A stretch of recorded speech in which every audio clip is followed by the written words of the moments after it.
Vice President Kamala Harris pitching what she says can be a new way forward on the issue polls say is the most important to voters, the economy, specifically inflation. I will go after the bad actors. If elected, Harris announces she'd try to pass a federal ban on food price gouging. Food inflation has been a major source of pain for Americans, up more than 20% during the Biden-Harris administration.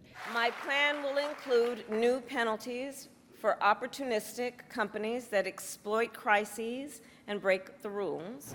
The administration and some Democrats in Congress have long pointed to corporate greed and a lack of competition as reasons for soaring grocery store prices. Between July of 20 and July of 22, corporate profits rose 75% in America. That's 5 times the rate of inflation. But most economists say supply chain bottlenecks during a time of surging demand, geopolitical conflicts, and climate change are the main culprits. Jason Furman, an economic advisor in the Obama White House, tells the New York Times Harris's plan is not sensible policy, and I think the biggest hope is that it ends up being a lot of rhetoric and no reality. The Washington Post editorial board calls it a gimmick, noting the comparisons to President Richard M. Nixon's failed price controls of the 1970s. It leads to shortages, it leads to black markets,